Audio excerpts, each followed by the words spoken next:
محرم میں شادی کے حوالے سے ایک بیان شیعہ حضرات بہت زیادہ چلا رہے ہیں اور پھر اس پہ رد کر رہے ہیں. کمنٹس میں لوگوں نے لعنتیں اور یہ جو بعض لوگوں کا اسٹائل ہوتا ہے. شیعہ حضرات سے میں ایک گزارش کروں گا کہ محرم میں شادی کرنا ہماری نزدیک جائز ہے، بلکہ برکت کا مہینہ ہے. تو اگر ہم نے اپنی عوام کو یہ کہہ دیا کہ محرم میں شادی کرو، تو آپ کو تھوڑی چھیڑ رہے ہیں ہم، آپ نہ کرو بھائی. کس نے کہا ہے؟ میں تو سنی عقیدہ بیان کروں گا نا، یہاں بیٹھا ہوں. اہل سنت والجماعت کے یہاں محرم میں شادی بالکل جائز ہے. میں نے بتایا تھا ہال سستے ہوتے ہیں تو بتایا تھا نا، اس لیے اس میں آسانی سے شادی ہو جاتی ہے. یہ فائدے ہیں. تو اس میں نا تشدد پھیلایا جا رہا ہے، فرقہ واریت. تو جب ہم آپ کے مسلک کو چھیڑ ہی نہیں رہے، ہم تو کب کہہ رہے ہیں کہ شیعہ کے ہاں جائز ہے، ہم کہہ رہے ہیں سنیوں کے ہاں جائز ہے. تو آپ لوگوں کو بتا دیں بھائی یہ سنی مذہب ہے، یہ شیعہ نہیں ہے. تو آپ اپنے جو سننے والے لوگ ہیں ان کو بتا دیں اتنا کہ یہ انہوں نے اہل سنت والجماعت کو کہا ہے، شیعہ حضرات نہ کریں شادی. تو ہمیں اس پہ کوئی اعتراض نہیں ہے. بیان میرا سنیوں میں ہو رہا ہے، اس کو آپ شیعوں میں چلا کے اس میں پھر رد کر رہے ہو دلائل سے. آپ دلائل دیں. میری نظر میں محرم، صفر، ربیع الاول 12 مہینے شادی کے ہیں. ویسے بھی 4 جب کرنی ہوں گی تو پھر اس میں تو اتنا آپشن آپ کے پاس نہیں ہوتا کہ یہ والا مہینہ تو یہ والا. جو لڑکی والے جس مہینے میں راضی ہو جائیں فوراً سے پہلے نکاح کر لو، ورنہ رشتہ ہاتھ سے گیا. باقی ہم حضرت امام حسین کی شہادت کو ایک شہادت سمجھتے ہیں. شہادت تو ایک سعادت کی چیز ہے، نحوست تھوڑی ہے. تو ہم اپنا مذہب تو بیان کریں گے نا بیٹھ کے. تو اپنا مسلک ہم بیان کر رہے ہیں کہ محرم میں شادی بالکل جائز ہے.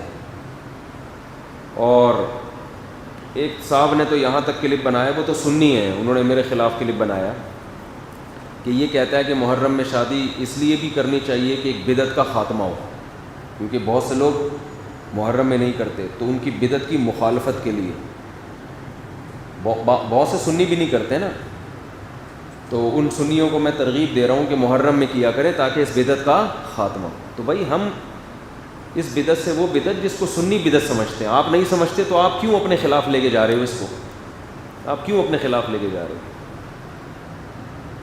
تو ہم تو اس بدعت کی بات کر رہے ہیں جس کو ہم ایک مسلک پہ چلے گا نا انسان. یہ کچھ وہاں سے لے لیا، کچھ وہاں سے لے لیا، کچھ وہاں سے لے لیا. تو ایک سنی مولانا صاحب نے کلپ بنایا میرے خلاف کہ اچھا جس دن تمہارے باپ کا انتقال ہو اس دن بھی نکاح کیا کرو، کیونکہ لوگ گھر میں جب میت ہوتی ہے اس دن شادی بولو نہیں کرتے. تمہارے چاچا کا انتقال ہو جس دن، اس دن کیا کرو. کوئی بھی نہیں کرتا نا جس دن گھر میں میت ہو، تو جائز تو اس دن بھی ہے. تو بات یہ ہے، یہ نہیں اس پہ لگا رہے ہیں کہ حضرت حسین کا بھی تو غم باپ اور دادا کے غم سے بڑا ہے. جس دن حضرت حسین کی شہادت ہوئی تھی، جب ہوئی تھی جس ٹائم پہ، اس دن کوئی غم میں نہ کرتا تو ہمیں کوئی اعتراض نہیں ہے. جس دن آپ کے ابا کا انتقال ہوا اس دن انسان غمزدہ ہوتا ہے، کھایا نہیں جاتا، شادی کیا کرے گا وہ؟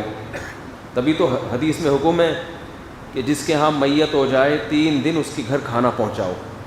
وجہ اس کی یہ کہ غم کی وجہ سے وہ کھانا نہیں پکاتا، اس کو توجہ نہیں ہوتی ان چیزوں کی، بھوکا رہے گا بیچارہ. تو جس دن ابا کا انتقال ہو اس دن نہیں کرنی چاہیے، کسی کا بھی ہو، غم کا دن ہے. لیکن اگلے سال اسی تاریخ کو پھر بھی نہ کرو، ایسا نہیں ہوتا بھائی. ابا کی جس دن برسی ہوگی تو ہم تو برسیوں کو مانتے ہی نہیں ہیں، ہماری نظر میں برسیاں نہیں ہوتی. ہم اپنا مسلک بیان کریں گے نا، ہم نہیں مانتے برسیوں کو. بھائی یہ برسی کیا ہوتی ہے؟ تو ہمارے والد صاحب کا انتقال ہوا، اللہ تعالیٰ ان کی مغفرت فرمائے. اس کے بعد ہر سال وہ تاریخ آتی ہے، نہ ہمیں پتہ چلتا ہے کہ کب آئی اور کب گئی.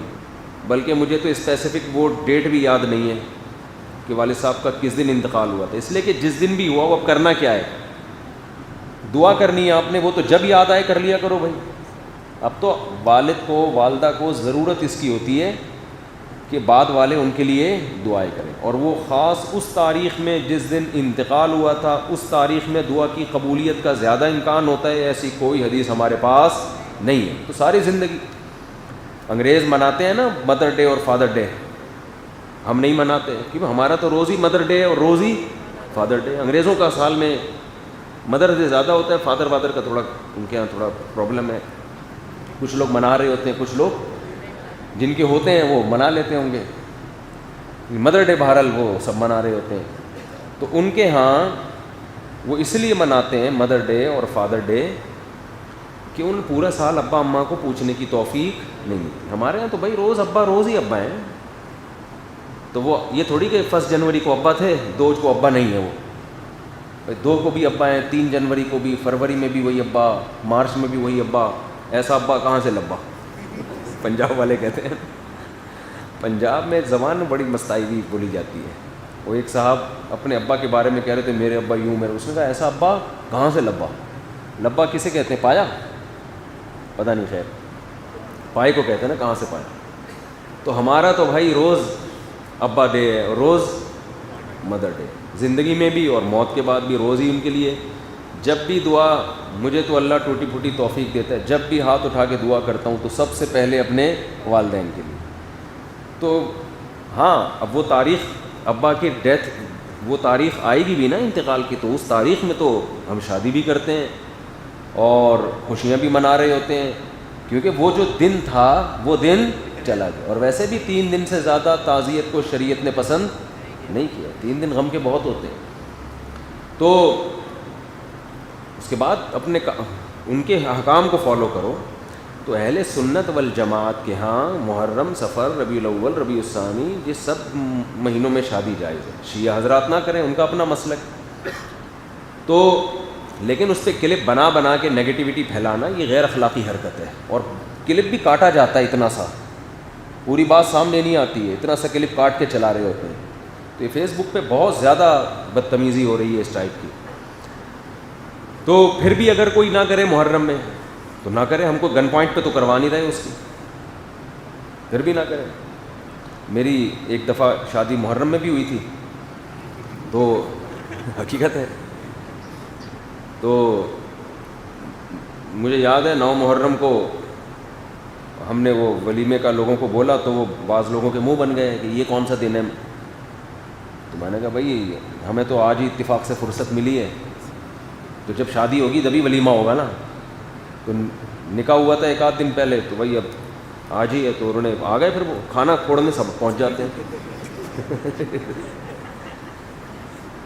وہ ایک داماد تھا نا, ایک ہونے والا داماد, تو لڑکی والوں نے اس کو کہا کہ تم ہماری بیٹی سے آج مجھے ذرا ہلکا ہی بولنے دیں, ہلکا ہلکا, ٹھیک ہے نا. تو ہلکی پھلکی باتیں, 4-5 دن سے سیٹنگ آؤٹ ہوئی ہے.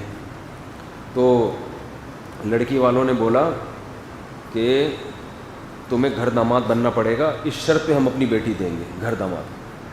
ایک دم تیش میں آ گیا, یہ بے غیرتی, یہ بے شرمی قبول ہے.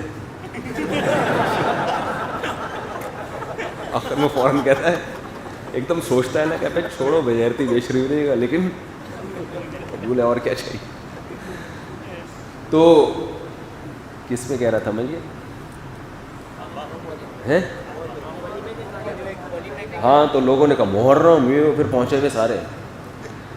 تو جو نہیں کرنا چاہے وہ نہ کرے.